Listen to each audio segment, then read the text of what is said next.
Hiriyaa koo qarshiif abbaa manaa ishee yeroo tokko irraa fuudhee seenaa obboleettii keenya akkam jirtu hordoftootaa fi kabajamtoota kiyyaa ani jira galata rabbii qeequmsa fi yaada adda addaa yoo qabaattan naaf barreessaa jedhee yeroo baay'ee isinitti himee jira. Yoo dogoggorellee dogoggorri kee akkas jettanii yoo natti himtan dogoggora kiyyarraa deebi'aa. Baay'een keessan viidiyoo akka gammachiisa shoometti hojjedhu yoo dogoggorra dhiifama ka jettanillee ni jirtanii dogoggora hin qabdanii seenaa akka isaatti dubbisii fi viidiyoon fayyadamiin suuraa akka isaatti fayyadame ka jettanis dogoggora hin qabdanii. Ani rakkoon suuraan fayyadamneef waa lamaa fi tokkoffaa yuutuubii lamarratti suuraatiin yoo hojjette abbaa yuutuubii si qabata. Kanaafuu isa tokko irratti suuraattiin hojjechaa isa kanaammoo viidiyoo irratti hojjechuu jira. Badiin akka hin qabdanii hedduu galatooma. Ammallee dogoggorri yoo jiraate dogoggorri kee kana sanaa kanarraa deebi'i jettanii na gorsuu duubatti akka hin deebine asumaan dhaamsa kiyya gara seenatti. Hiriyaa biyyatti wal jaalannee biyya Arabaatti illee waggaa hedduu waliin turree beelaa fi rakkoo adda addaa waliin damdamachaa turre tokko waliin. Hiriyaa jechuun miidiyaa irratti wal baruu yookaas gabaatti bakka adda addaatti wal baruu osoo hin taane biyyaanis alootaanis naannoo tokko waan taaneef biyya namaa kana keessattis akka carraa ta'e bakkuma tokko mijeeffannee hojjechaa waan turreef haa ta'u malee isheen abbaa manaa gaarii kabajamaa abbaa ilmoo tokko waliin ilmoo dhiiraa kan qaban jireenyi isaaniis akkaan kan fooyya'ee fi jaalalli isaanii akkaan nama hawwatu waan ta'eef ani garuu dura ishee lama heerumee lamaan isaayyuu diigee harmeen koo yeroo baay'ee na eebbisuu malee na abaaruu waan hin beekneef garuu jireenyi gonkumaa naaf mijachuu waan dideef anis gara biyya Arabaa dhufee akka carraa ta'e bakka tokkotti eebonnes rakkannes waliin jiraachaa isheen qarshii ishee abbaa manaa ishee fi ilmoo isheetti argachaa jireenya ishee fooyyeffachaa ani garuu qarshii koo namumaaf kenna maatiifis kenna waanin hojjedhu sin beekuu haa ta'u malee guyyaa tokko obboleessi koo mana natu siif ijaara jechuun qarshii guddaa yeroo na gaafatu anis qarshii kana ergee mana ijaarrachuu qaba jedhe yeroo yaadu. Anis qarshii guddaa waan hin qabaanneef isheen garuu kanatu kan yaadde jireenyi kee siifaa mijatu mana gaarii gaafa ijaaratte haadha qabeenya gaafa taate abbaa manaa gaariin ufumaafiyyuu siif dhufaa jettee halkaniif guyyaa waan na gorsituuf anis gorsa ishee fudhachuun qarshiin akka Itoophiyaatti naannoo 400,000 olii lafa bituuf waan na hanqateef isheenis siifan liqeessaa yeroo booda guyyaa argattu naaf deebistaa lafti kun akka isin dabarre jechuun dhugumatti kaan akkaawuntii abbaa manaa isheerraa dabarsiifi jechuun kaan immoo kanuma isheenaaf dabarsuun anis galata rabbii lafa sana bitadhee isheenis aniif isheen hiriyaadha mitiire abbaa manaa ishee waliin sa'aatii 24 haasa'a ilmoo ishee waliin illee haasa'a bakka isheen hin jirretti ansirkiirraa kaasee isas ilmoos haasofsiisaa yoo isheen fakkeenyaaf rafte yookaas biizii taate bakka hojii yeroo isheen deemtu yeroo ani immoo mana jiru hojii dhiisee jechuu kooti inni garuu natti daawwalee yeroo hundaa laayivii bareedaa yeroo isiniin jedhu hiriyyummaa waliin haasa'a waan bulluuf garuu isheen kana hundumaa akkan waliin haasa'a bules onlaayiniirra maaf turte jettees abbaa manaa ishee waan hin gaafanneef abbaan manaa ishee osuma kanaan jirru ati eessaa lafa bitteetta ati nama akkamiiti jechuun osuma viidiyoo halkanii guyyaa waliin haasofnu osoo isheen hin beekin naannoo waggaa tokko waliin haasofnu yoo malee hariiroo jaalalaa osoo hin taane akkasumatti waliin osuma haasofnu inni garuu guyyaa tokko baay'een si jaaladhaa haadha manaa koorraa adda taatee natti mul'attee kaayyoos waan qabdu natti fakkaattaa jedhee natti himu anis lakkii haadha manaa kee siif hin caalu ishumatu siif caalaa jechuun anis isaaf deebisuun innis haa ta'u malee na dhiisuu akka hin dandeenye yeroo natti himu anis dhugaa dubbachuuf baay'ee si jaaladheeraa garuu isheen hiriyaa koo kabiyyaa fi kabiyya Arabaa yeroo rakkoo lafa inumaa gonkumaa umrii koo guutuu bitachuu hin barbaanne isheetu na bichisiisee mana gaarii illee akka irratti ijaaradhu kan na godhe isheedha waan ta'eef ishee irratti abbaa manaa ishee miti waan tokkollee ilaaluun barbaadu anis yoon jedhu innis hin shaawwadamiini aniif isheen jireenya gaarii yookaas jireenya gammachuu guyyaa tokkollee jiraannee waan hin beekneef anisuma fuudhuu qabaa jechuun yeroo na gaafatu anis dhugaa dubbachuuf sobee waan inni jedhu ilaaluuf malee baay'ee waan hin jaaladhuuf durumaanuu jaalalli isaanii jaalala nama hawwatu waan ta'eef innis abbaa manaa kabajamaa fi abbaa manaa sirriitti yaada ishee eegee qarshii ishee waan isheen jette hundumaa hojiirra oolchaa fi waan ta'eef. Anis nama akkasii argadheeniire hiriyyummaan ishee qileenaa seentu maal naaf gootii jechuun yeroo hundumaa garaa koo yookaas sammuun koo waan na amansiiseef kanaa booda wal faana haasa'uu akka abbaa manummaatti malee akka firaa yookaas hiriyyummaa osoo hin taane nutis jaalalli keenya daraa waan dabaleef amma Imo irratti isheen daawwaltee biizii yeroo ta'u waan agartuuf anis mala tokko isaaf dha'ee Imo biraa gadi buufadhu jechuun innis Imoon silkii tokko irratti akkamitti bu'uu danda'a gonkumaa hin danda'amu yeroo inni jedhu anis viidiyoo ergee fi akkaataa kamiin akka buufachuu qabu silkii masaa sana irratti buufatee isheen itti daawwalti nuti garuu karaa biraa haasofna waan ta'eef yeroo baay'ee isheen hojii ishee mana arabaa keessatti waan dabarsituuf ani garuu hojii irratti osoo hin taane mana boqonnaa yookaas mana ijaasaatti waan dabarsuuf halkanii guyyaa isa waliin haasa'a isheen garuu jiruuf jireenyi koo naaf mijateera akkuma duriitti seete qarshiitti erguu malee eessa ooltee eessa bultee mucaan koo akkamii jireenyi koo akkamii jettee waan isaan gaafanneef sababiinsaa isheen nama hojii jaalatu waan taateef yeroo ishee hojii irratti fixuu jaalatti aniif inni garuu yeroo keenya silkiitiin dabarsaa isheetti kolfaa dhiisii nuuf hojjetti jechaa waan baay'ee isheetiin jechaa haa ta'u malee guyyaa tokko silkii isaaf daawwaltee inni guyyaa lama kaasuu dinnaan rakkoo jiramoo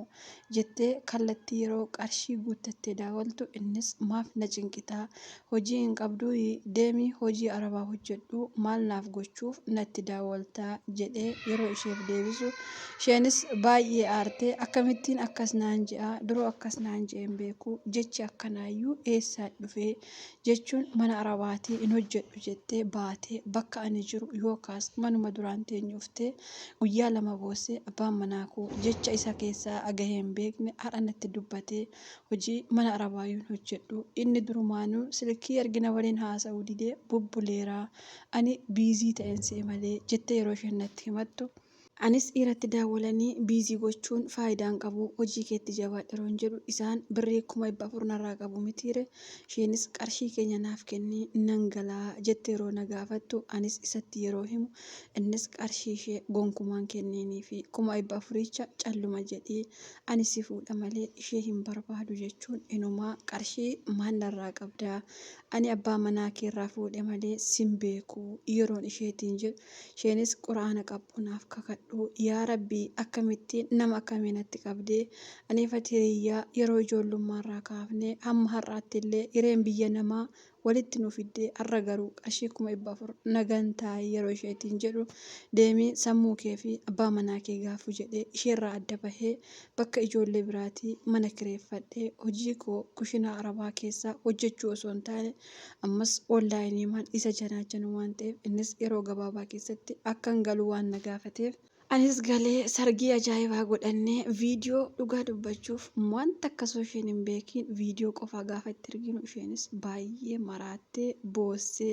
biyya sana keessatti inumaa fooqirraa of darbama jettutti ijoolleen sossobdee haa ta'u malee waggaa tokko osoo hin guutiin sammuu ishee akkatti isheen sammuutti deeffatte hin beeku manuma arabaatti deebitee hojii ishee hojjetachaa mucaa ishee harmee isheetti kennattee.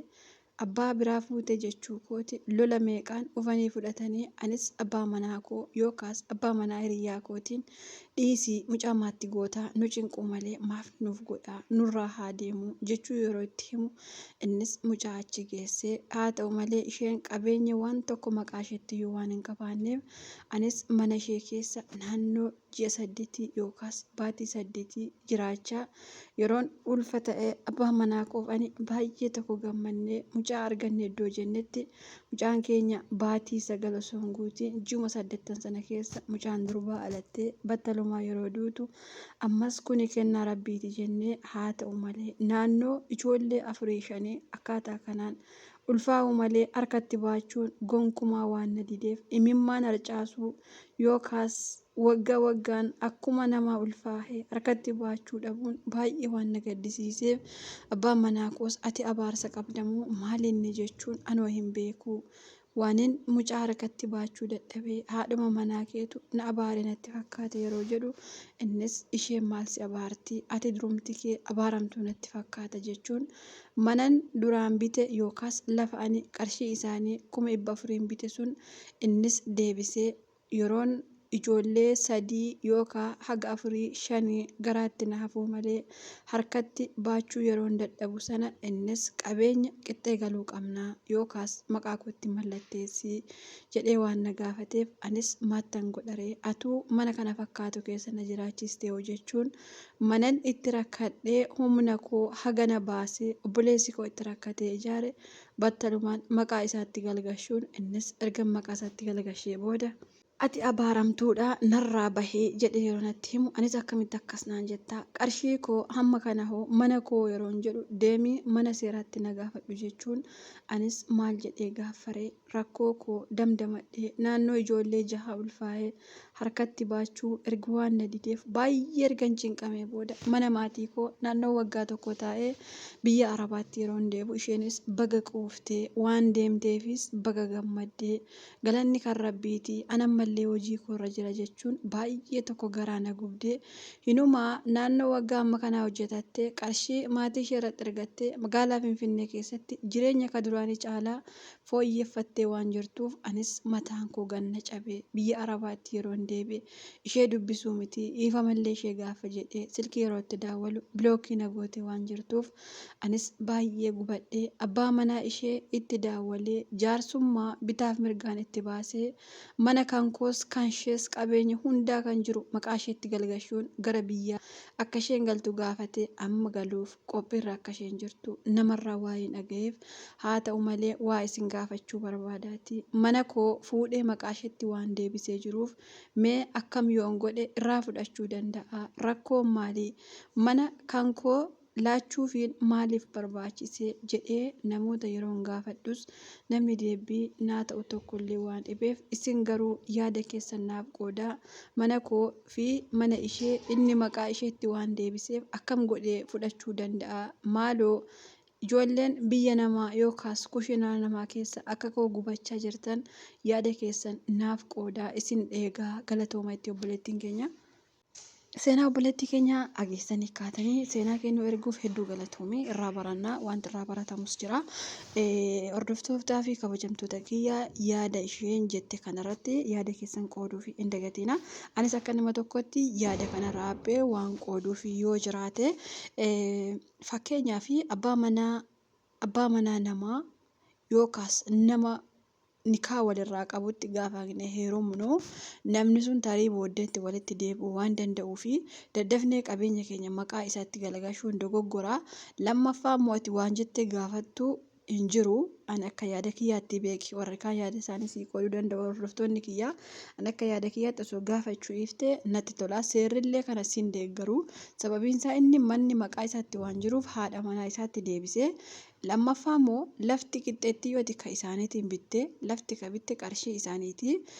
inni itti aanu cubbuu mucayyoo sanaas si qabe ta'uu danda'a riyyaa kee waliin nyaattee waliin waa hedduu agartee deebitee immoo ishee nyaattee namni riyyaa isaa ganu yoomillee hin milkaa'u karaa waanuma tokkollee rabbiin isa qaba malee riyyaa keessan gantanii yookaas immoo riyyaa keessan waa gootanii yookaas birrirraa fuutanii kaaddanii galma geenya jettanii kuma hin danda'amu sababiin isaa riyyaa jechuun riyyaa gaafa rakkoo gaafa cinqii akka obboleettii kee caalaa obboleessa kee caalaa hiriyyaa sii taatu jira waan ta'eef kanaafuu riyyaa akkasii gantee kaatee immoo deebistee qabeenya deemeen gaafa yoo jedhani kana seerrillee sii kenna jedhee hin yaadu ani walumaa galatti osoo seerallee gaafachuu dhiistee akka yaada kootti baay'ee gaariidha maaliif hin argattu waan argattu natti hin fakkaatu waan jettee gaafattu hin qabdu otoo amma isaatiin naaf kenni jettee isa gaafatteellee manni maqaa isaatiin waama waan jiruuf seerri waan takka waan si deeggaru hin qabu dhugaa dubbachuuf ijoolleen baay'een kanneen akkasitti hiriyyaa keessan jala galagaltanii abbaa manaarraa fudhattanii fi keessaafuu abbaa mucaa fi abbaa namoota jireenya amma ilma kana guddifatan gaafa adda baaftan jireenyi keessanillee akka booddeetti diigamu hin dagatiina. Duraaf gammachuu argachuu dandeessu. Haga waggaa tokko lamaa sirriitti jiraachuu dandeessu. Achii booda waan sana waan hin taane waan ta'eef rabbiin karma tokko isin qabuu danda'a. Waan akkasirraa bareechaa of eegaan dhaamsa kiyyaa sababiinsaa abbaan fedhe dhiirri iddoo fedhe waan jiruuf hiriyaa ofitti deebi'anii waan kana gochuun baay'ee ulfaata. Hiriyaa keessan nama dhugaa nama akkaan sin kabaju gaafa argattan jala deebitanii hin ganiinan dhaamsa kiyyaa jechuudha.